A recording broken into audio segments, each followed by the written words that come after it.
ప్రభునందు ప్రియమైన వాళ్ళారా, ఈరోజు యేసు ప్రభువారు మనతో మాట్లాడిన ఒక మాటని జ్ఞాపకం చేసుకుందాం. యోహాను సువార్త 15వ అధ్యాయం 5వ వచనము. ఎవడు నా యందు నిలిచి ఉండునో, నేను ఎవని యందు నిలిచి ఉందునో వాడు బహుగా ఫలించును. ప్రియులరా, యేసు ప్రభువు తనను ద్రాక్షవల్లిగా మనలను కొమ్మలుగా పోల్చాడు.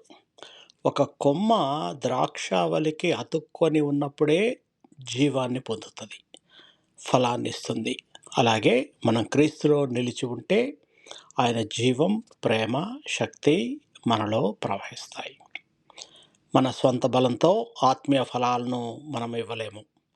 ప్రార్థన, దేవుని వాక్యము ధ్యానించడం, విధేయత ద్వారా యేసుతో సన్నిహిత సంబంధం కలిగి ఉన్నప్పుడు మన జీవితంలో ప్రేమ, ఆనందం, సమాధానం, సహనం, విశ్వాసం వంటి ఆత్మఫలాలు కనిపిస్తాయి. దేవుడు మన జీవితాన్ని అనేక మందికి ఆశీర్వాదకరంగా మార్చుతాడు. ఈరోజు మనల్ని మనమే పరిశీలించుకుందాం. మనం నిజంగా క్రీస్తులో నిలిచి ఉన్నామా? ఆయనతో ప్రతిరోజు సహవాసం కలిగి ఉన్నామా?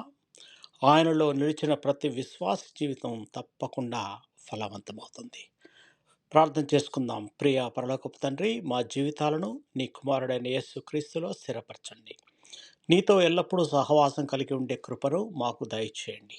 మా జీవితాలు నీ మహిమ కొరకు బహుగా ఫలించే జీవితాలుగా ఉండినట్లు పరిశుద్ధాత్మ ద్వారా మమ్మల్ని నడిపించండి. మా ద్వారా అనేకులు నిన్ను తెలుసుకొని ఆశీర్వదించబడినట్లు చేయండి. యేసు నామములో ప్రార్థిస్తున్నాము తండ్రి. ఆమేన్. దేవుడు మిమ్మల్ని బహుగా దీవించి భద్రపరచునుగాక.